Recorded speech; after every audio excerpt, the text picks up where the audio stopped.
Hello, everybody, and welcome to the show. Really happy to have you here today. I am broadcasting from an absolutely gorgeous morning here in Japan land, and I hope you all had a wonderful day yourself, wherever in the world you are. But of course, we got ourselves some interesting news, and if you notice my headline there, I say that the word of the day is Weasley, and just keep in mind that not all weasels are furred, although there are many of them in the world. And of course, we do hope you guys are going to come in here and hit that share button. You know, that is one of the things that helps us out the most, seeing as we are actually live streamers. But nevertheless, of course, you know, I have some panelists here. I'm not sure if he's back. He was taking care of dog business, and there's no lewdness to that. That's just a straight up statement. But I do hope you hit the share button. I'm doing that right now because I can't do it before anymore. But oh well, I guess that's the world we live in. We're going to be talking about comic books today, mainly, predominantly.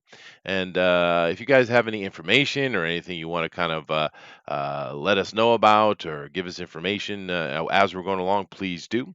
Keep in mind, we also really appreciate everyone coming in and being part of our what we do here. You're always welcome to be a guest on the show, and we'd love to hear your words. And of course, also keep in mind that. Just some updating news, just so you know, it's kind of important to get these things out. That last night there were a rash of sightings of a electrified snorting thundero in up around the Great Lakes districts, and I wonder if he's back yet. Are you back yet, Thundero? I am back. Yes. I, in fact, am back. Would you like to confirm those sightings, sir? Sightings of what? I literally just sat down and Oh, did you wow. ask me if I'm back? I told them that last night there were a rash of reports of a electrified snorting thundero in the Great Lakes region.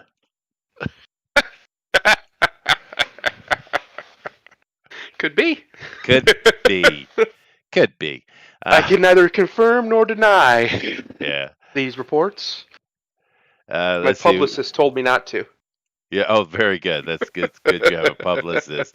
They laughed when I asked for one. No, I don't know what that meant. But that's my life. And the chat's asking, who is the weasel? Because the word of the day for our video here, Thundera, is Weaselly.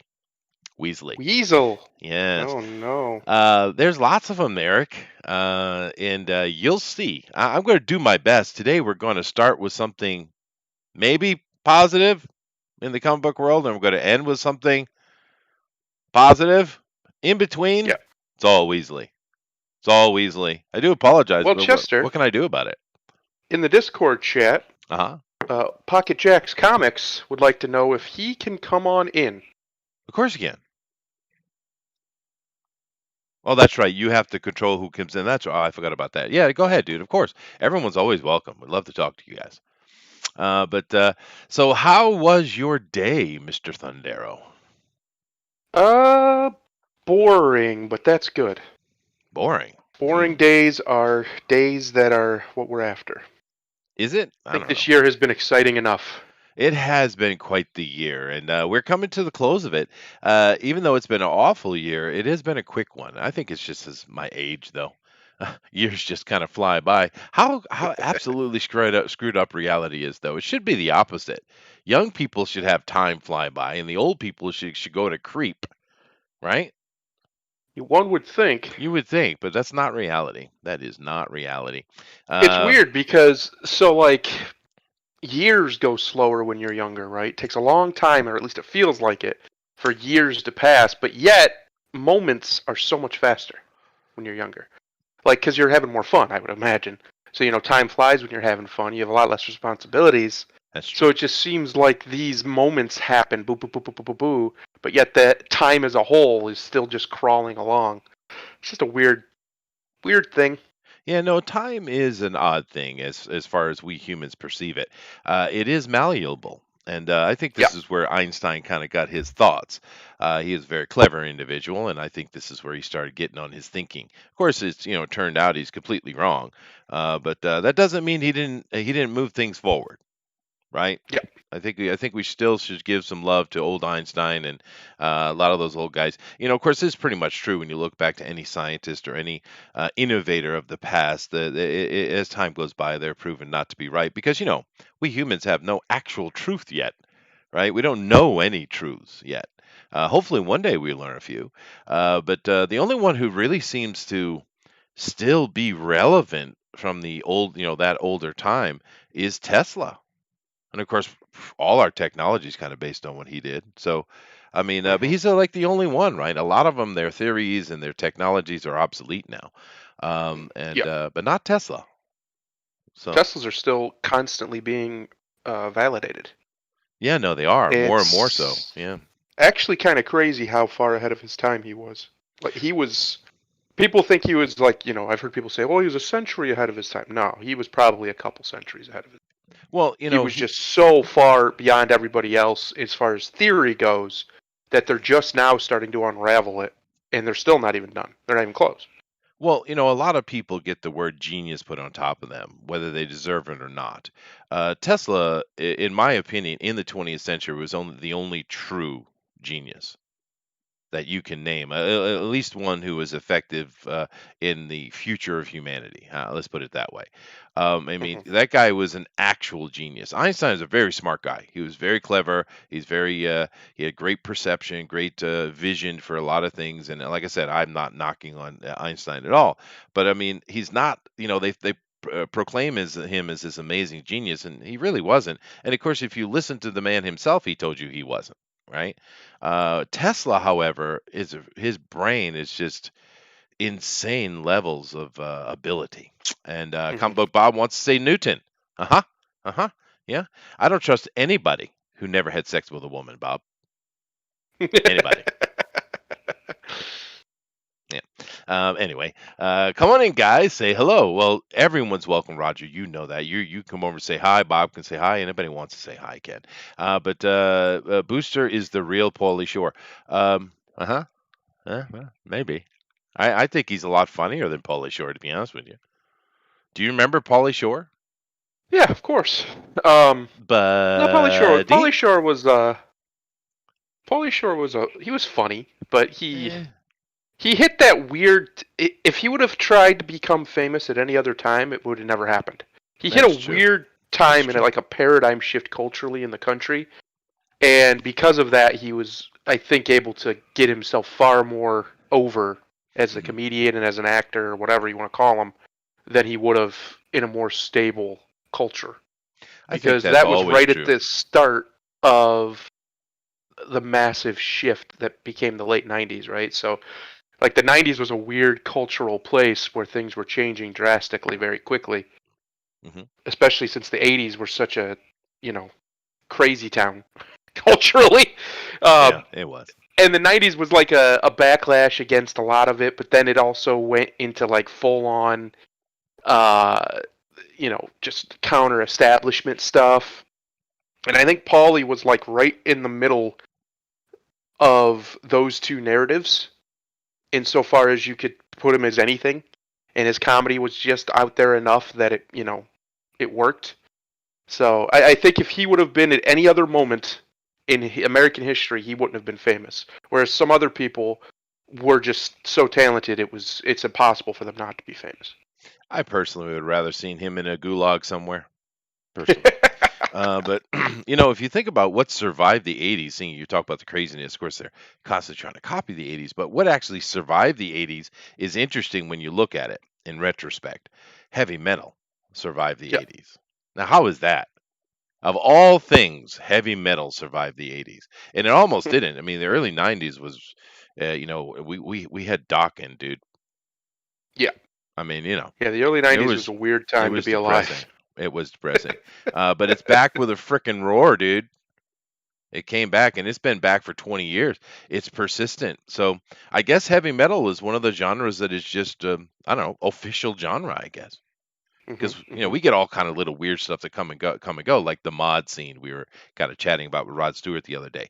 That's gone and they ain't coming back, dude. Right? A lot of them Yeah. don't. Flock of Well, one of the seagulls. other things No that one knows, and survived that's good. and didn't really even survive, but it's taken directly from the 80s is like synthwave music. Oh God. Uh, it's it's not like mainstream or anything. You'll hear it every once in a while in something mainstream, but it's a still pretty niche thing. But it's stronger than it ever was now, even from the 80s. Because in the 80s, yeah, it was everywhere, but it was just kind of everywhere. You know Yeah. what I mean? Like it was just like Yeah. the background music of stuff. Well, it's Danny Elfman's fault. Yeah. Blame him. Eric says, "Lol, he annoyed the f out of me as well." Yeah, I didn't. I really didn't like Pauly Shore. But I was probably just too old though.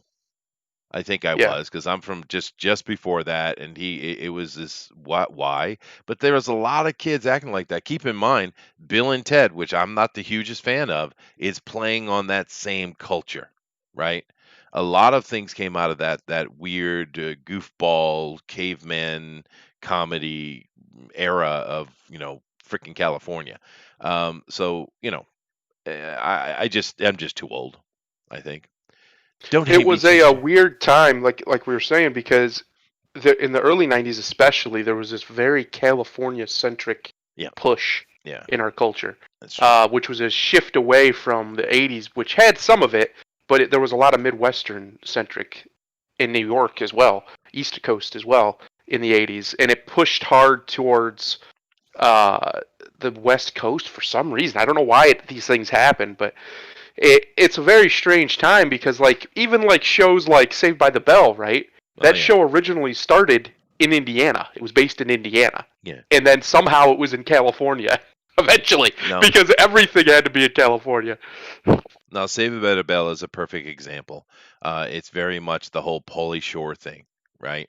Yeah. Now they don't. This isn't the same exact type of comedy, but it's the super ultra neon color, goofball comedy. Men are just dumb as bricks, right? We Hmm. see a lot of that coming out of that culture, but it is what it is. We like things and we don't like things, and that's fine. But you know. Let those alone who like it. It's all right. You're not hurting anyone, unless you're Hunter Biden, and then you guess you are hurting people. You know. But don't hate me, Chester. I like synthwave, electrica, and new wave music. Well, I'll try my best, Eric. I'll try. Oh, synthwave's one of my favorites, man. I love it. Yeah, well, give me. Modern synthwave. I don't like '80s so much, but the new stuff, the reimagined version of synthwave it's really good. Yeah, I'd rather listen to Man of War. Thank you very much. Yeah. Well, I'll listen to them too. I mean, you don't have to choose, Chester. You can have them both played at the same time, even if you're Uh, crazy enough. You know what? You know what? No, I'm not. You know what drives me absolutely insane, dude? Hmm. Here in the area I live in Japan, I think it's probably widespread, to be honest with you, but at least this an island that I live on, it's I came into Japan, on nearly 20 years ago, and I put together like this all-star Japanese musician jazz band called the Cornucopia. We cut an album actually, and it was a lot of fun. And then it just there because they're all working all over the country, so you couldn't do an actual band with it very well. So I just went and I created my own band more locally. And we do a lot of blues and stuff like that, yada yada yada. Hmm. But what is it truly at the heart of all these really good musicians, by the way? Japanese are very articulate when it comes to anything, I guess. But their favorite kind of music, you wouldn't guess. Go ahead, guess it. No idea. Okay, it's unfortunately the music I hate the most. Bossa Pop. fucking Nova. I hate it. It's the most vapid, plastic, fake music ever created, dude. It's worse than pop. It's worse than pop, dude. I cannot stand That's a it. big saying. It is, but it's true. Musically, just for me, I cannot stand it. But they all love it. So you know how often I have to play bossa nova, and it's also not good that the saxophone fits with it very well. So I'm just cursed. It is what it is. Chester, But I'm gonna tell you right now. Obviously, you can't play it on air because YouTube and their copyright stuff. But this song right here is a synthwave song that I think you'll like, and you could play your saxophone to it. Well, technically, I could play my saxophone to Run DMC.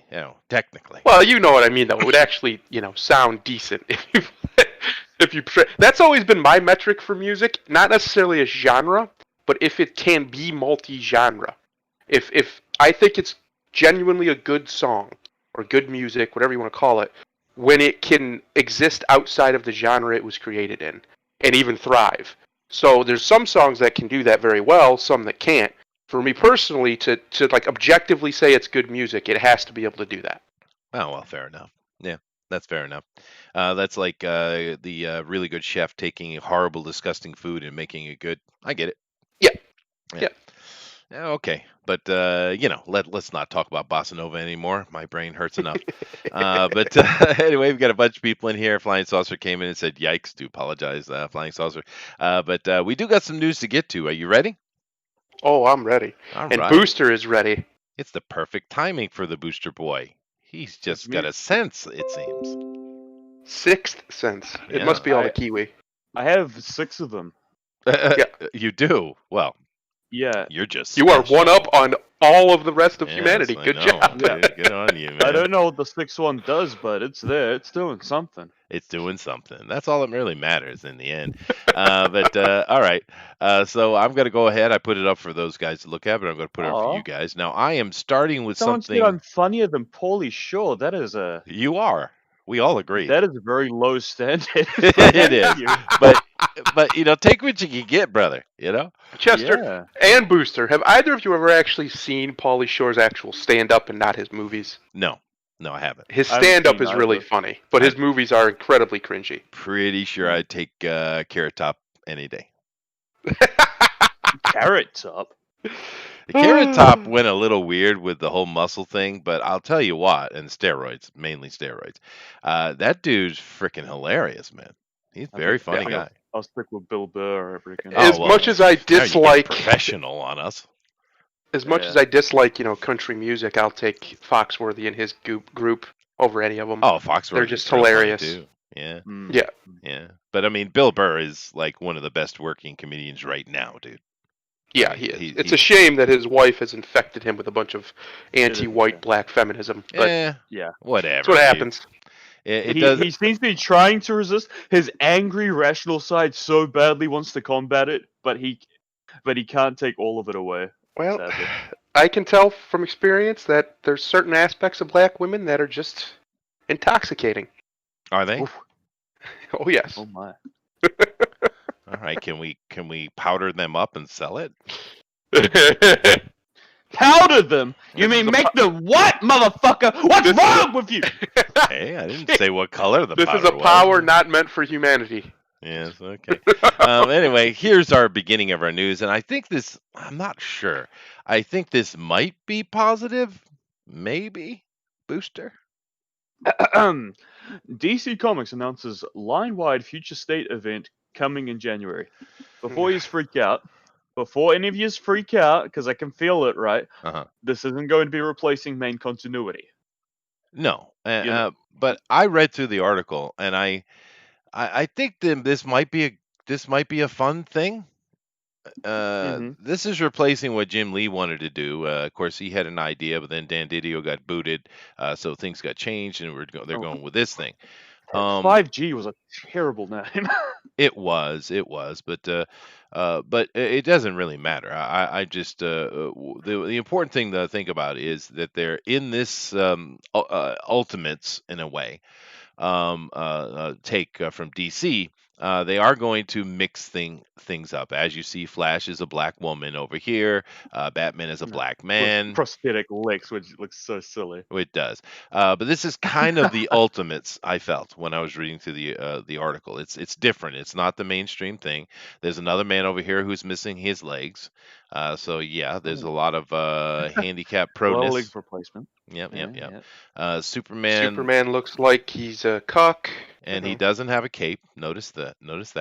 That whole outfit is an abomination. I have no interest. Yeah. The race swaps offend me far less than that outfit. That's ridiculous. Well, If it is a future state and therefore it is a future thing, then it's not Bruce Wayne as Batman. It's just some, Batman Beyond. What was his name? It's Ramirez? some What? Hispanic man. Yeah, it was some Hispanic kid. But it made sense and it was pretty fun. My kids loved it. But anyway, this article goes through it and it explains what they don't know, which is pretty much they don't know anything. Yeah. But they do know the lineup of the writers, however. And they seem very excited about it. And they mention Ethan Van Sciver in this article, which is interesting. Oh my god. Let's take a look at our list of artists here because that's what's important. Would you like to read the list, I Booster? literally read the first one. I want to kill It myself. gets worse. Go ahead. Mariko Tamaki. Mm. Bendis! Jean Lone Young. What is that? Joelle Jones. She's a pretty good artist, isn't she? Is she the Catwoman artist? Or am I thinking of someone else? I'm not sure. Joshua Williamson. Mhm. Nicola Scott. Mhm. Cully Hamner. What kind of name is that? It's A fake one. unconventional. John Timms. Mm. Along with it, new voices. Oh, I hate this term. The voices. Oh. Continue with that. Screenwriter John Ridley. Uh-huh. 12 Years a Slave. Yeah. Oh, he's the one who was obsessing about how I may be writing Batman, and if I am, he will be a person of color. Yeah. Well, and he is. Batman's black. Yes. Yeah. There you go. Whatever. If it's a alternate take, fine. Do what you freaking will. If it's on the mainline Batman, I'm having none of it. Yeah, I I don't think this is going to be very successful, to be fair. But Gentlemen, continue. I just want to remind you real quick. Mhm. Miles Morales was at one time an alternate take. Continue. Yes, no, I understand that, and I keep Oh, telling you dear. I don't need discount Spider-Man. Thank you very much. Keep going. It's quite an interesting list. Yeah. Supernatural DC superhero girls. Uh-huh. Brandon Beatty. That's a good freaking name. That's the writer of Young Justice. That makes my PP big. Well, it would have before season 3, for me. Yeah. Stop The reminding me of that. Thundercats Transformer guys. Look, I'm still obviously waiting not on bad. season 3. All right, it got cancelled. I don't think I'm ever getting a resolution to season 2. It bumps me out.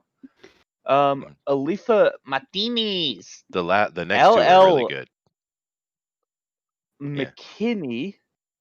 What are these names? Well, real first names. of all, Aletha is Paula the one that wrote.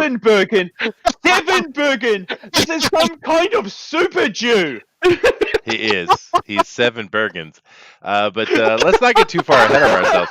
Aletha here It's like Captain Planet. They've all got their freaking rings. It's Seven Jew kids.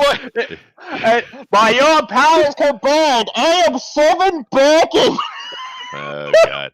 But Aletha here wrote the Represent It's a Bird, which is pretty horrible. We got the Nubia, Real One.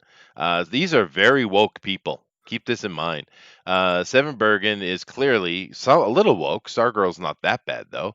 And Sia Stargirl show or the one of the comics? No, this is the show. You're seeing a lot of showrunners in here, right? So, this tells me this is because it is AT&T, Warner Brothers, right?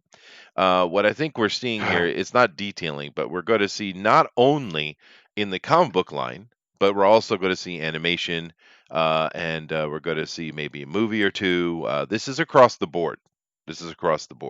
Unproven stuff is just going to be thrown right on the screen. Genius. Instead of just making new characters and introducing them slowly, and letting them build up, what's the word I'm looking for? Interest, and get them over the right way, like every single major superhero in the world did, 70 years ago, but regardless, they still did it. Instead of getting them all to where they need to be the right way, they're just going to, here you go, just throw it out there like a big vomit, just bleh, and hope one of them sticks. Yep. No, that's exactly what they're going to do. And the funny thing about this Ridley fella who, demands that Batman be black.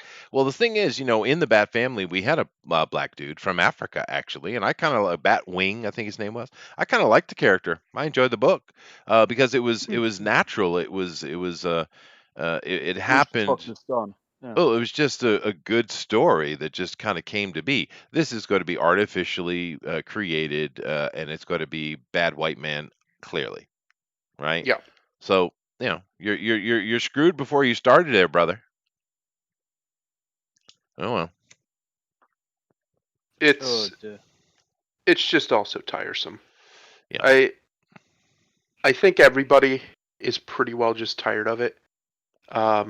I mean, look, ugh, that outfit literally triggers me.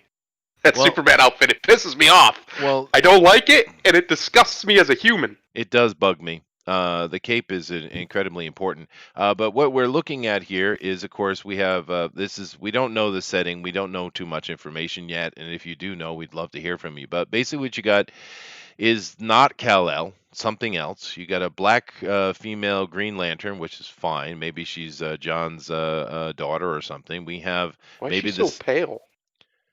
I don't know, but we do have the son of the daughter, probably of Mira and Aquaman. I would assume we got our Black Batman. We have some kind of Latina Wonder Woman. I don't know, and we have a female Black Flash. So I'm not yeah, gonna lie, I like very that diverse. Batman outfit though. That Batman outfit's pretty sweet. It's That not is pretty bad. cool. The only outfit that's really offensive is the Superman one. Yeah, that's But a travesty of justice. That should be the villain of the whole thing, right there. That outfit. yeah, it should be. But they've got diversity going That's just the on. entire 5-story arc is just them trying to rip off Superman's outfit, and he's like, "No, it's mine." Well, just think of My this: God, it's half of the possessed Justice him. League is now black, as it should be. As it should be. Yeah.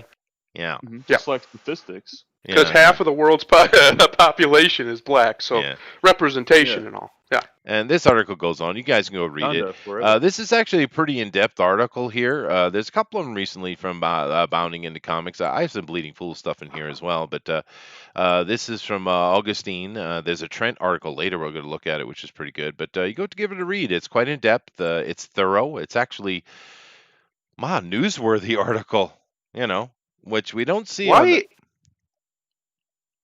Go ahead. Sorry. Well, no, I was thinking out loud. Well, no, the reason I mentioned that is because when I go digging for comic book news, and you guys noticed before when Denali was collecting everything, we get a lot of articles that had like one sentence or one paragraph, right? And that's what pretty much all the other comic book news sites do. They don't give you any information. It's just like some person's like, all right, fine, done for the day, right? But the reason I use Bleeding Fool and Bounding in the Comics and sometimes even Bleeding Cool is because they actually write news articles, thorough ones, right? And they take their job seriously, I guess. But this is not a bad article if you want to go give it a read. It gets a lot more detail. And like I said, I don't know what to make of it, but what I'm concerned with, I want to see where Dan Jurgens' story is, because I thought that some of this was his idea and was supposed to involve Booster Gold, which is why I was looking into it. And I hope he's involved in this. Okay, he likes his time travel shit. No, yeah, that's cool. Of course, Booster Gold, it's all about time travel, right? But it sounds like I have a train outside my window. We don't have a train nearby. Is it a ghost train, Booster? That's terrifying, and you should put up some kind of cross, I feel. Yes, well, I'm doing it with my fingers. Okay, do that. That works. That yeah, should works. keep him away. I hear it terrified him. And also, I don't see Dan Jurgens' name anywhere near here, and this that concerns me. Yeah, well, it did me as well. But do keep in mind, it is like an Ultimates thing. It's not supposed to be mainstream, but and I don't mind them trying stuff in that vein. But we know it's going to be just full of progressiveness. Flying Sources says, well, will any of these writers be the same after the election? Guess it depends on what happens, right?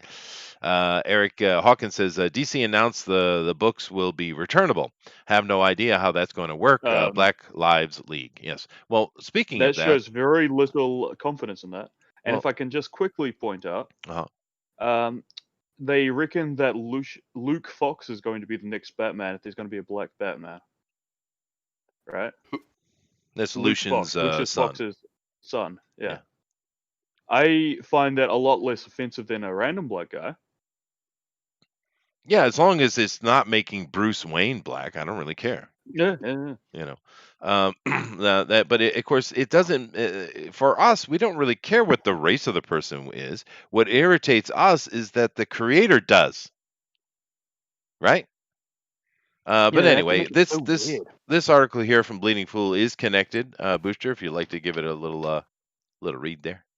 What do we have? Trial period has ended. DC Comics chooses Luna for comics distribution. hmm Now, keep this in Okay. mind. This is interesting. We know that they created their own distribution company, which we had various opinions on here when we talked about it. They created two, actually. But they have made a decision, DC has, or Warner Brothers, or 18, someone made a decision, that they're going with Lunar. So it's in house distribution. They own it, they control it completely. What this means is not only is Diamond out, but Midtown is out too, dude, right? Mhm. Good. Well, fine, all right, if you feel that way about it, although there is some absolute legacy going on there. But everything is out with DC. It's big news, dude. It's not little. And expected that this is what was going to happen. We're not. I'm not surprised. Are you, Thundero? No. No. I said it would happen last year. Yeah, If I remember right, a very large man named Todd yelled at me over it. he did, but he doesn't like superheroes. They're for children. Um. Mhm. And Mhm. you were talking out of your ass. You All were. the way, yeah. Yeah. I must have Yeah. talked really loud out of it because it came true. It did. Mhm. But what do you think about this, Booster? The fact that they're going full in-house distribution. Oh, dude, I don't know nearly enough about distribution to have a comment. I'm barely a pseudo intellectual, all right? Just give me a. Fair Distribution enough. is a whole different matter for me. Fair enough. But I don't know that it's necessarily a problem. I mean, I don't blame them for wanting to have complete control over their business. I really don't. Mhm. But Diamond has certainly been, kicked to the curb. Diamond is out. They're not the cool kid anymore. And I know a lot of people are going to cheer that and say, "About damn time." I get it. But there's also trouble that comes with that. Yeah. But I'm surprised that they're actually kicked out Midtown as well. I thought they would keep some kind of relationship, but nope. I Done. think it'll end up for the best for the consumer. There's no reason to have middlemen anymore. Yeah, no. And distribution, printing, all that stuff is so cheap compared to what it used to be. Um, like the things that the way you can distribute things now, everything, not just print and books and stuff, is so much faster and just so streamlined. I mean, COVID obviously put a big damper on it, but before that, and we'll get back to it after. Before that, it was just like ridiculous how fast you could get things.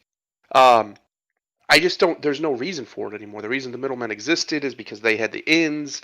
They could handle it. It was less work for them. But because it's so simple to do this stuff now, by and large, there's no reason for them. Get rid of them.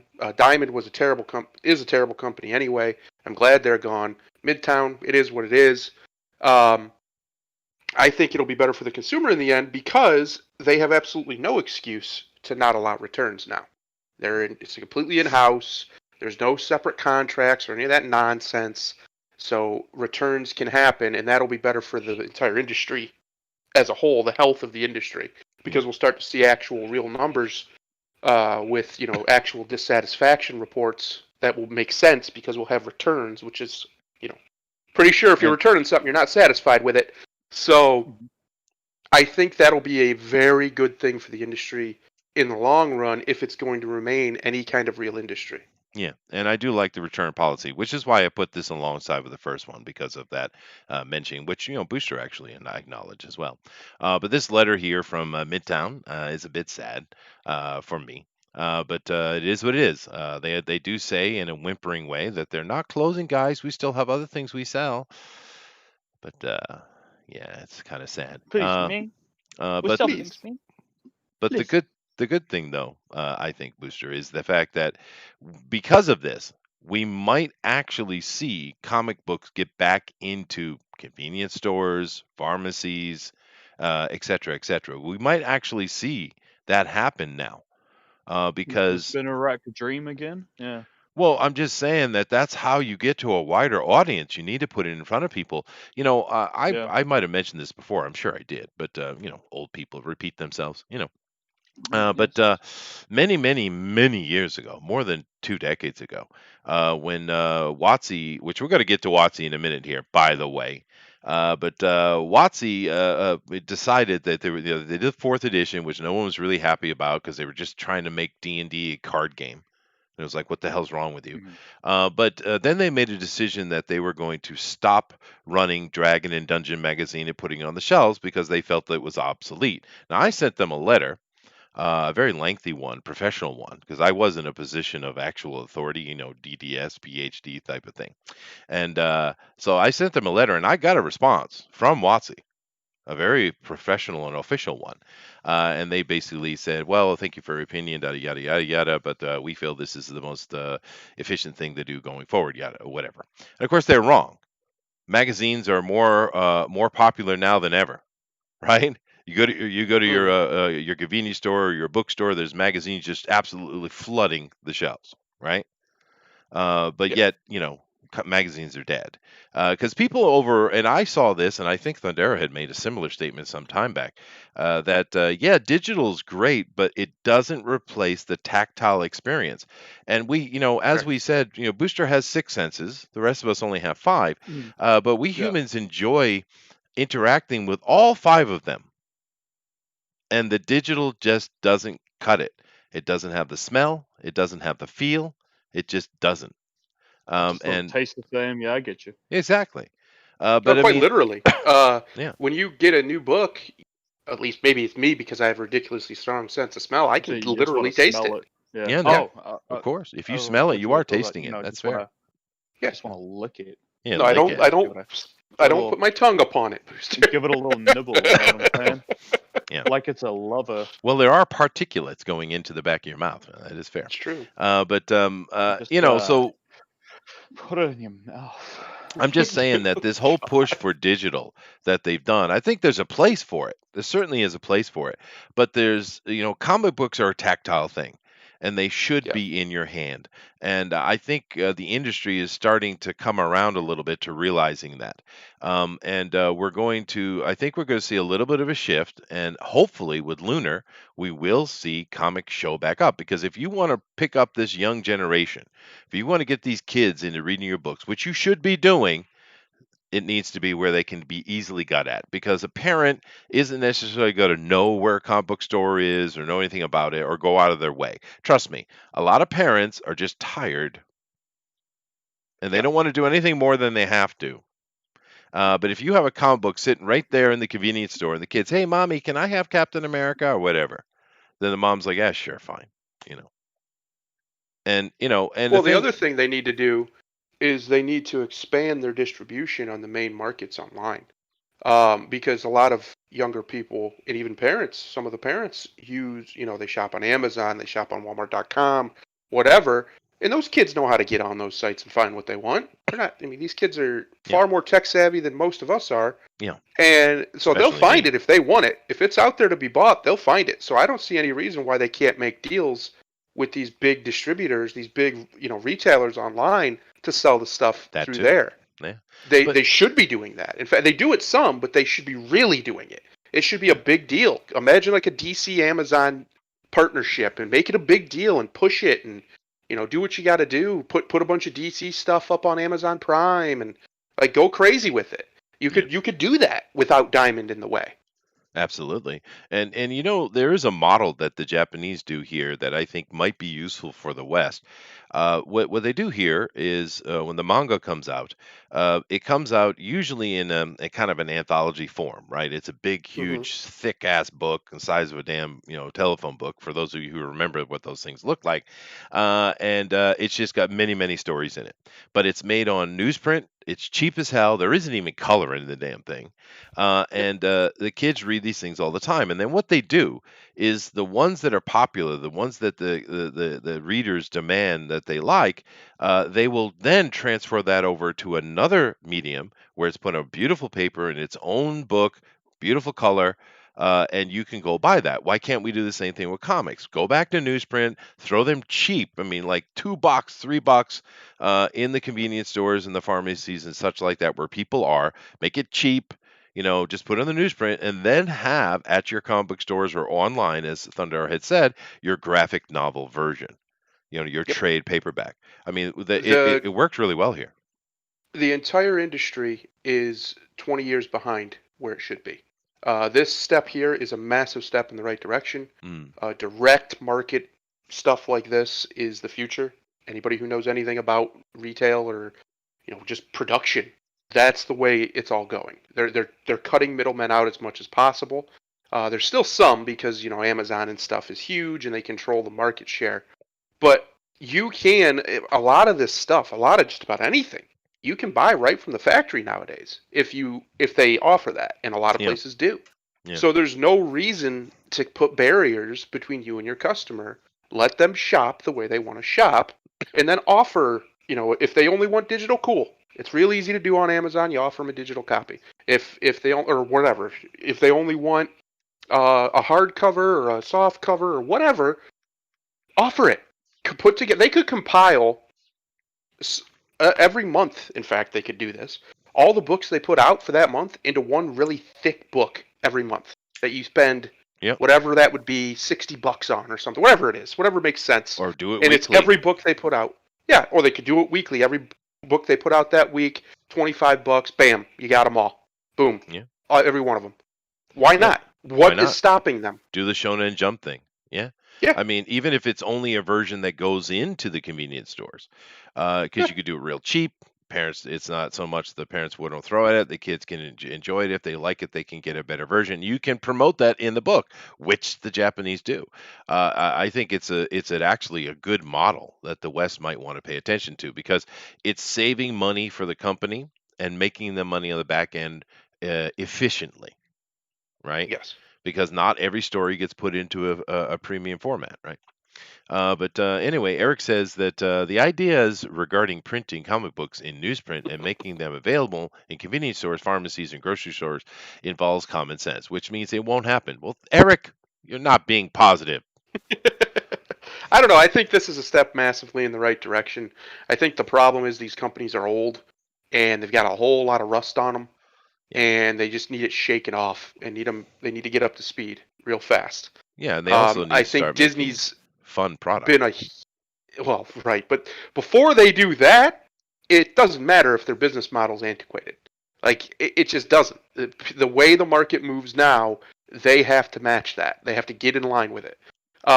And I think Disney's a big problem for Marvel because they're really stuck in the past, and they have been since Yeah. the '90s at least. Yeah. Like they have no desire to update the way they do business. None. Well, and this is of course a running problem, and hopefully we'll see some improvement. But I've said this before, but a realization even struck me harder yesterday when I was looking on Netflix, because it's October, so I watching a lot of horror movies. I actually watched the Annabelle series 1 through 3, and the first one is not good. Second one's the best. The third one's probably the most interesting. But boy, they're not the same cut of the jib of the old horror movies, dude. I'm telling you. Yeah. It's not the same level of goodness, but nevertheless, one thing I mentioned to my wife, or she mentioned to me, either way, if you look on Netflix, nearly every damn, if you go to like their recommended or you go to their Netflix made, 96 or 94% of everything is female led. Everything, right? Everything they're putting out is a female-led thing. Everything, everything, everything, everything. And then I noticed yesterday, as I'm going through just looking for under each, whether you're in horror movies or mystery or whatever, there's a new category line. And it says movies with women. I'm like, that's all you make, asshole. But whatever. Eric says, I agree with Eric. Awesome. Won't happen. Lunar has said a $500 minimum order, so that will have to go through a magazine distributor to get to the gas stations and grocery stores. Yeah, but that's not a problem, dude. $500 minimum is normal in business, that's not a problem. I don't think. Anyway, let's move on. Hey, Slick, what's up, dude? Just dropping in. To see what condition your condition is in? That's right. Sweet. How did you know? I have memory. That's a Kenny And I Rogers use my joke, by the sixth way. sense. That's how I Yeah. knew. Okay, here we go. Now, I told you the middle of this is What of Weaselly. these things? As here is a Weaselly beginning. Go ahead, Booster. AT&T's Warner Bros. Television group to promote anti-police and Black Lives Matter agenda by inking a deal with BLM founder Patrice Cullors. Oh, sweet Christ. Okay, now, if you guys don't know who this is, it's one of the founders of BLM, and she's a staunch Marxist, proud of it, absolutely proud, and she's an absolutely toxic and hateful human. And you don't need to take my opinion on it. You can go find out yourself because there's a lot of videos of her being just straight up racist, right? But yet, AT&T Warner Brothers has made a decision that they're going to do a deal with her. Now, keep in mind, this isn't for a show or a movie. This is across the board. This is a multi-project deal. Ha ha ha! And of course, this is from Trent, I believe. Yes, and this is a very good article. I do suggest you go read this. This is well written and it's very in depth. Black Lives Matter founder and self-proclaimed Marxist Patrice Cullors has inked a deal with that. We read that. According to Variety, the deal is multi-year and wide-ranging, where Cullors will develop and produce original program across all platforms, including broadcast, cable, and streaming. And when Variety's Will Thorne claims it will be wide ranging, he's not joking, as she will reportedly develop everything from scripted to unscripted series, as well as long form series and even animated and kids programming. Now, first of all, how do we know she has any skill at all to do this? She's just a Marxist activist. How do we all of a sudden think she now has writing potential? But hey, Well, she's just a new Goebbels, so. Well, and she is. That's exactly what she is. And I cannot believe that AT&T bit this bullet. The backlash against BLM is epic, freaking epic. Now, when everybody came out with the whole Floyd thing, everyone was like, "Oh, that's horrible," because it did look horrible. Now we know that it wasn't quite what we thought it was, but still, it's pretty awful and tragic what happened. So everyone was kind of poised to be supportive of that situation. Of course, it's understandable. And Black Lives Matter completely blew their opportunity, and it's because they're stupid, right? They should have never had any of that Marxist propaganda on their page. They should have never talked about it. They should have just been little weasels in the dark and just lied and took the mainstream angle on it, and they would be rocking the world right now with ridiculous amounts of power. But instead, the backlash is freaking epic. So why would AT&T, who we know is more thinking about the money than the politic, we know this, why would they make a deal with this absolutely insane human being? Why? Someone help me, please. Well, she probably has compatriots within power structure.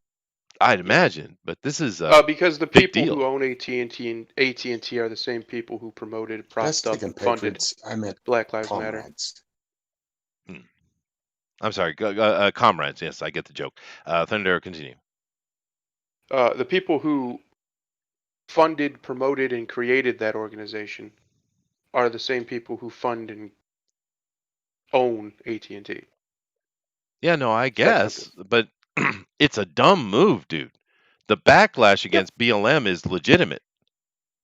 Not only in its backlash, but in the truth of why it's being backlashed. Chester, they are willing to destroy the wealthiest nation on the planet and her economy permanently to get the power they want. They don't care about money. I don't understand what people on the right don't get about this. You're dealing with leftists, globalists, communists. All of them. They don't care about money. They've got all the money. They don't care. What do they care if their stock prices go down a little bit? They don't care. I guess not. But I did find this little paragraph here kind of interesting, though. Through the Black Lives Matter organization, Colors advocates to dismantle cisgender privilege and uplift black trans folks. Now, especially black trans women. Now, hold on a second. Hold on a second. Now, First of all, I You're all right, cannot Chester. even imagine there's more than 10 of them on the planet. But specifically, this is the thing. They keep going on about women, women, women, and I've heard her go on about women a lot. But a transgender woman is a man, right? And that's supposed to be your enemy, right? So why are you promoting your enemy over your supposed ally? This is a confusion to me because I don't care how you Because cut it, it's still a man. And even if you support their whatever they are, wouldn't you want to support the woman first? But they don't. It's confusing to me, Booster. it's real Yeah, simple, man. Chester. Wild. They hate Western civilization and everything it stands for. And one of the main things it stands for is the patriarchy, and it is masculinity.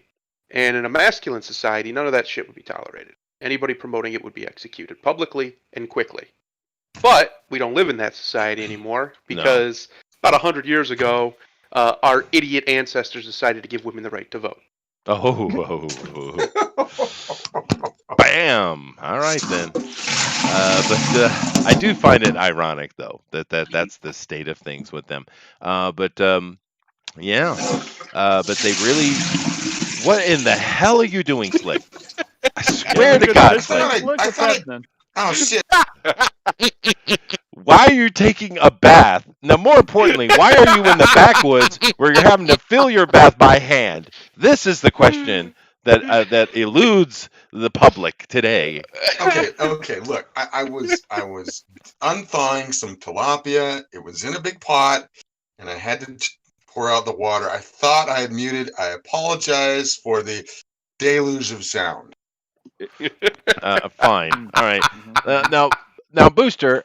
This paragraph here is this is a pretty good article, guys. I'm not going to go through the whole thing, but I'm just telling you, you might want to give this a read. I think old Trenty boy here did a pretty good job on this article. But I want to read this paragraph if you don't mind. But we need Booster The to read it in his best German dominatrix because that's German. I think where it should be. You want the German? Yes, please. You want the German? Okay, little lamb. I shall give you the German. Thank you. The organization also wants to disrupt the Western prescribed nuclear family structure requirements by supporting each other as extended families and villages that collectively care for one another, especially our children, our Kinder, to the degree that mothers, parents, and children are comfortable. Now, thank you, Booster. That was beautiful. But dude, look at that paragraph. You're welcome, little lamb. Thank you. Dissect that spicy in your little brain, lamb. dude. Oh, I Sounded am like a toilet. dissecting Could have been Harry. All right, okay, I gotta stop. Thank you. Stop that. Don't do that. Don't get caught. I'll get stuck. I get stuck in the personality of it if I stay yeah, with the voice. yeah, Booster's a method actor. What are you gonna do? I've become a Trump for a day once. I almost tried to build a wall outside my house. Oh my God! Oh no! Expunge the local Mexicans. I don't think you have any Mexicans. I'm pretty sure you have Filipinos probably. We have no Mexicans. It's true. No Mexicans. But they all look the same to me. They gotta go. Now, Thundera. Do you have Filipinas? What the hell are you doing, dude? Stop messing with your tamales. What the absolute fuck, Slick. All right, now Thundera. What? I didn't. I said, do you have Filipinas? Filipinas from Philippines. I heard bananas or polentas. I don't know. But Thundera. Messing with his bananas. He can't be trusted. Do you see what in this paragraph is twisting? Do you see it? What's twisting? Yeah. I don't know what you mean by twisting, so you're going to have to enlighten me. Look what they're saying here. The organization wants to disrupt the Western prescribed nuclear family. But at the same time, they end by saying we especially our children. Now, how do you have children if you don't have a Western prescribed nuclear family? And by the way, it's not a Western prescribed nuclear family. It's just a human one because it doesn't matter if you're in the West or the East. It's all the damn same because humans are humans. Anyway, doesn't but matter you see if how you're in the West, the East, the Middle East, India, Africa. There's pretty much 1-to-1 and then a bunch of children is how it's been done by humanity since forever. Yeah. And the reason is because it works. It works really and it well. always worked, and it always will work. Yeah. Trying to turn families into some big conglomerate, communal thing, it does not work. It cannot work, and it will never work. Well, you It's understand been tried Well, before. but they have tried before, but you understand that this paragraph is contradicting itself. Of course it is, because it's coming out of a communist. Nothing Yeah. they say is ever the truth. It's That's true. why you have to that's why you have to translate what they're saying. What they really want is that first part of that. They want to disrupt the West. Yeah. That's all you really need. That's right. Everything after that is just Bunk. Yeah, that's all they really care about. They want to destroy the West, largely whether it's from some ridiculous notions of communism or ridiculous notions of racial grievances that the West did bad things to people. It's all nonsense. It's all ridiculous. They're just jealous that the West was better than their ancestors, and they can't deal with it.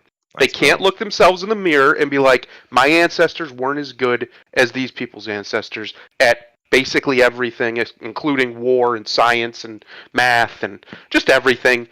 And they can't deal with it. It's a massive inferiority complex, and it's completely unnecessary, because the great thing about our ancestors and about our people and about us in the West is we're very welcoming of other people, as long as you behave yourself. That's right. And if you don't, They don't we want to burn do you that. alive.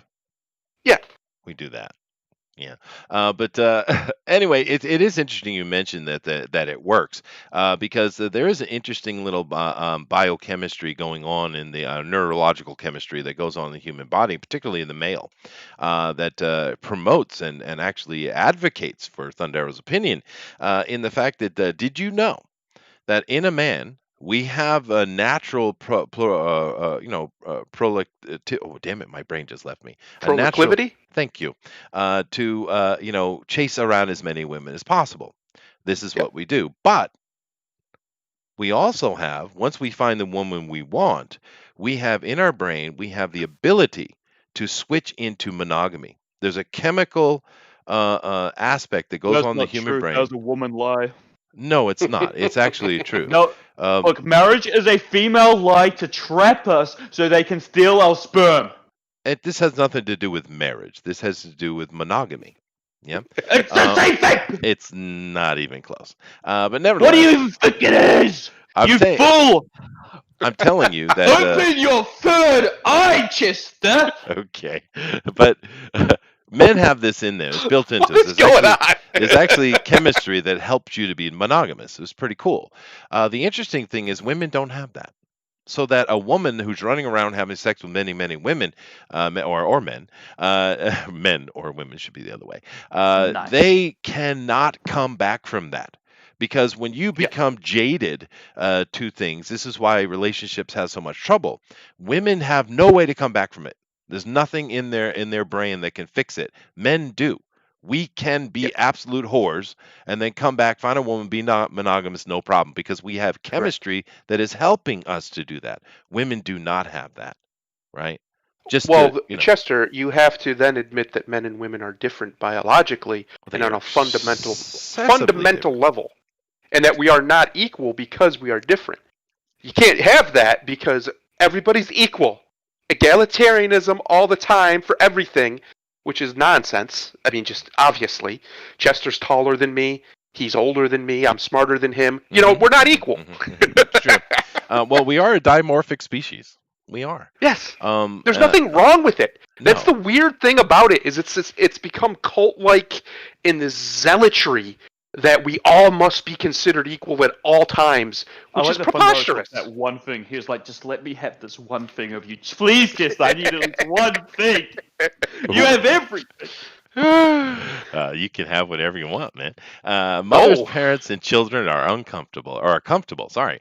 Where the F are the fathers. Tell me, Chester, where the F are the fathers? There are no fathers in this because they're disrupting the Western prescribed nuclear family. You have to understand. Mine ran away to Auckland to get away from my mother. Well, see, because the first step was to cause that. Was the cause what Booster is talking about right there? I'm streaming now, Dad. Making women so insufferable that men don't want to live with them. And then empowering the state to destroy the men if they don't want to live with the bad woman. That was step one. That was second wave feminism. Destroyed the family that way by trying to force the husband and wife apart because it made women just insufferable to live with by and large. Now we're in the third and fourth wave, and as Chester can attest, when he looked at how unbelievably narcissistic and just evil modern women have become, the reason the family's imploding isn't because of the men. And anybody who tells you men need to do better, no sugar. Men are men. We haven't changed. We're the same. Mm-hmm. We want the same things. Most of us, if we have any testosterone in our body, we want some food, we want some fuck, and we want to be left alone for a while. That's it. Yep. I agree. Yeah, that's true. This article goes on, and she basically condemns everything that exists in the Western world, and she calls on Hollywood to join her, which clearly they have. But yeah, AT&T, what the hell's wrong with you? I mean, honestly. Didn't AT&T a few years ago basically sell out to China? Oh, they have all sold out to China, dude. I mean, Yeah. in the end, we've said this before. You guys know this. The reason why there's so much pushback against Trump is because he's messing with their money. He is. Yep. Keep in mind, on this planet, there are multiple powerful banker groups. And understand, bankers are the real power on the planet because they have all the money, right? I'm not getting into conspiracy theory at all. It's just reality, right? Now, there's two big ones. You got the TriStar Group over here in Asia, which was formed after World War II, which is mainly composing Japanese bankers, and there's a few other Asian groups. And they're nowhere near as powerful as the Bilderberg Group, right? And the Bilderberg Group are the ones that sent Warren Buffett and the other guys over to China to build it up and to create their own little slave labor, cheap, production market so that they could make just billions and billions of dollars worldwide off of the cheap labor of China. That's what the intention was. That's why they put so much money in there, and that's why they made China what it is today. If you think that China is independent power, you've really not been paying attention. China is completely under the control of Bilderberg, and the TriStars didn't do anything about interfering with it, which I find interesting. But that's a conversation for another day, I suppose. And what's happening is Trump is coming in there and bashing it because he's not part of the Bilderberg Group, clearly. And he's like, "What's this? What's going on here? This isn't right, or this isn't proper business, or what have you." And that's why they hate him. That's why all the media has been screeching for what, 5 years now? It's not because of any opinion Trump has. It's because he's messing with their money. That's what it is. And all of this is just a result. This woman may be independent thinker or not. It doesn't matter. She's a useful idiot, right? Like all Marxists are. Oh yeah, they're always useful idiots to the elite. That's right. They don't realize it. They're too stupid to realize it, but they are. Yeah. Even the Soviets were. They had a purpose, and they played their role. And once their role was done, the rug was pulled out from under them. Yeah, that's right. And if they read a book, Thundero, they would realize that in every single case of a socialist uprising, what happens first after they have control? They kill all the leaders of the group. So all of these people that are out front pushing for this Marxism are going to be the first to die if they have success. Correct. And then followed by that will be the Christians, because they're evil and they hate Christianity. Oh boy, do they. Do they. But anyway, Weasel number 1. Would you like to see Weasel number 2, Booster? Do it. Show it to me. This is going to upset a lot of people, dude. Go ahead. Because I am in the kitchen right now making an English. I will read it. Rumor: Star Trek Deep Space Nine reboot in discussion for Paramount Plus. Oh. Nobody asked for this. No. I can promise you. You can look on the internet right now. Nobody asked for this. Now, Slick, are you able to speak, or are you still making tamales? Did Slick leave?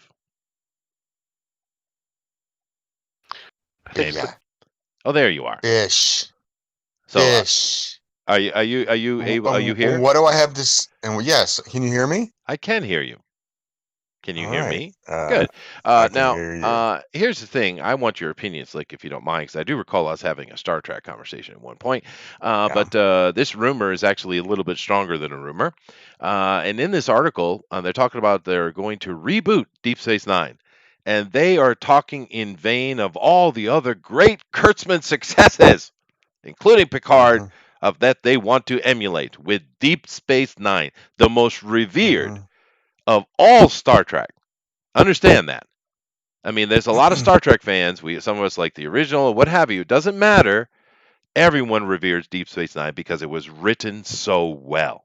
This is some of the best writing Yes. you'll find in Star Trek is in Deep Space Nine, and they're going to reboot this in the vein of Picard. They've stated this. Slick. If I if I hadn't been steeped in the apathy that I am now for most of everything franchise in Hollywood, this might have driven me homicidal. This is my favorite Trek. It is He's a my lot of favorite people. captain. Hmm. He's the motherfucking Cisco. He is, dude. And if they were going to bring him back and maybe tell what happened to him after he went into the wormhole, I might be down with that, but not in this day and age. And a reboot, a reboot. They did mention him coming Yeah. back out of the wormhole. That seems to be the premise, yeah. But understand this is a Well, even Kurtzman so, vehicle. A Kurtzman vehicle. yeah. Even so, it makes me want to kidnap at Now. all, Oh, no. and Be careful. do some dastardly Oh deeds my to God. them That at a feeling. high precipice, and then throw them into the abyss. Oh God, that happened to Black Widow. It was so sad. I Um, know. yeah, I'm not joking, guys. This they put it up here on Bleeding Fool from Spencer Bakuli as rumor, but there are other articles on this, and this seems that it was absolutely on the list of things with Kurtzman, and it seems to be moving forward. So this is actually seems to be a little bit more than rumor. I guess the reason why they put rumor on it is because officially there's no official statement that this has been greenlighted, but they've already moved forward on several things.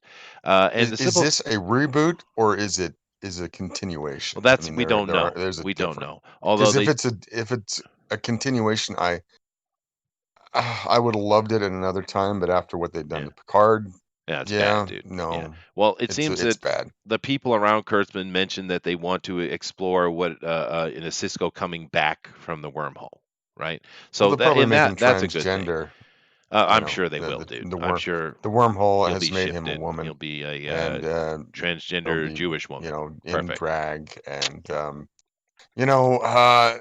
his head will probably have a triangular shape instead of the beautiful baldness that he had.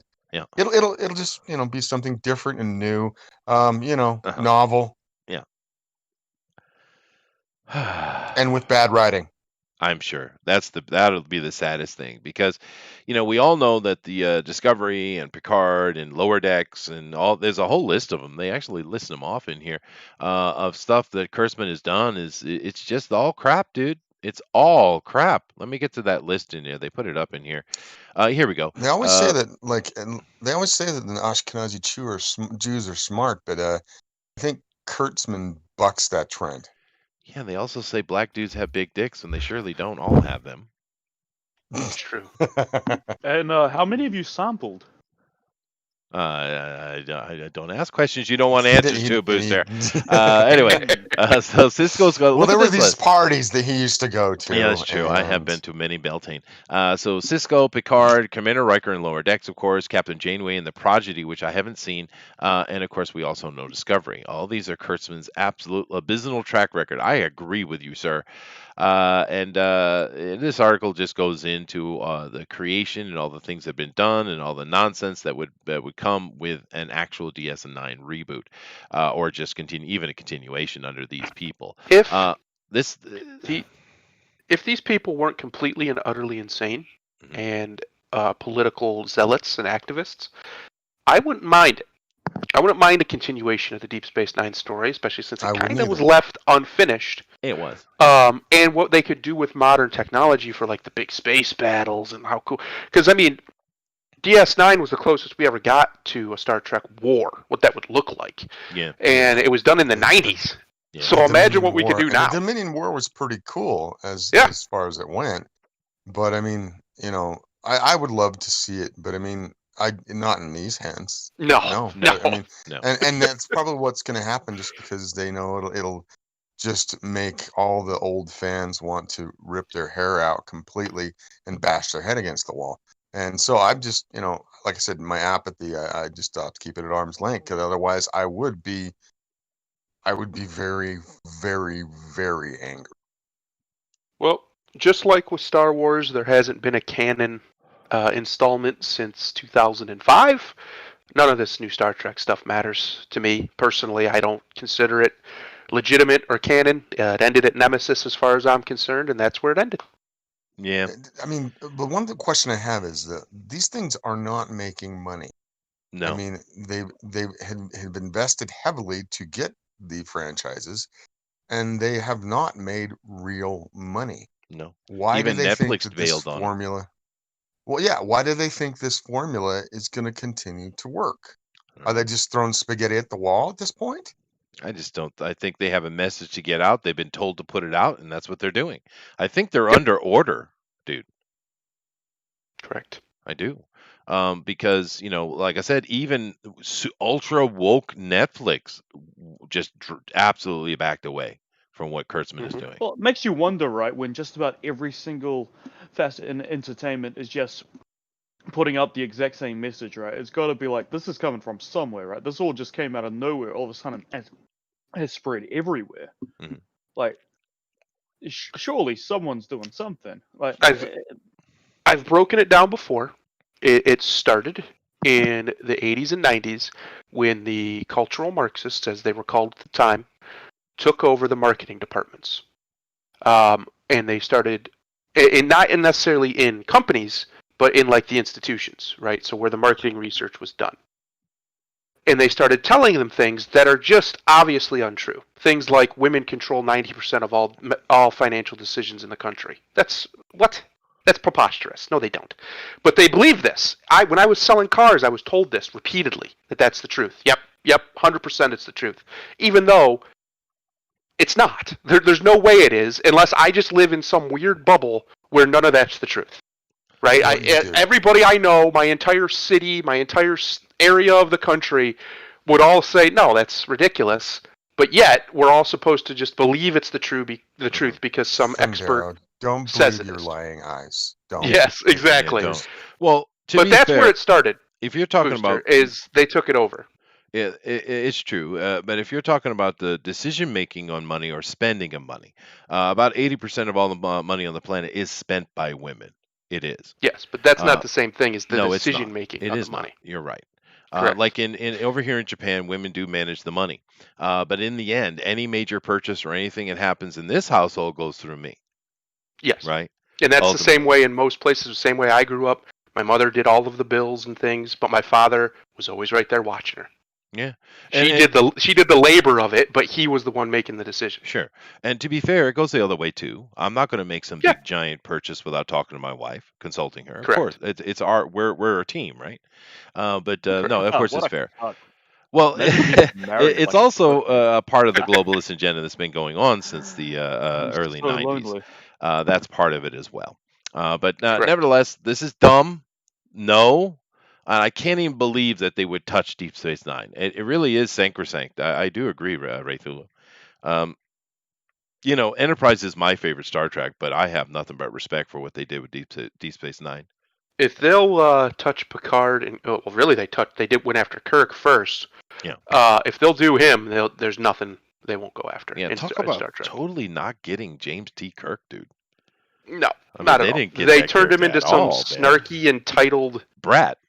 Millennial, basically, instead of what he was, which was a man of great character and bravado. That's what he was. Yeah, but he also they took all that away.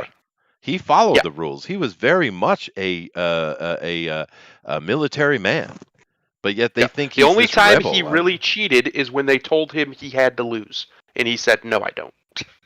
Right, no, I don't. That's true. Because that's the bravado. He refuses to lose. Yeah. That's who James Kirk is. He's just refuses to accept defeat. And they didn't embody any of that in the new Star Trek movies. They tried to. They made a reference to it, but they just don't know how to write that way anymore. That's the For problem. whatever reason. Kurtzman's team doesn't know how to write. It's J.J. Abrams, dude. The problem is J.J. is a cinematographer, not anything else, but people have been telling him he's the new Spielberg for frickin' decades, and he believes it. That's the problem. Is Oh my ultimately the God. problem. And Ray Thulu, thank you for the segue, brother. I want to know what the breaking news about Dragonlance is. Well, sir, boom, booster. Oh.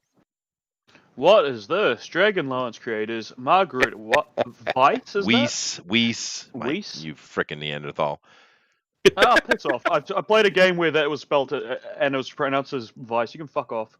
And Tracy Hickman filed a lawsuit against Wizards of the Coast for over $30 million.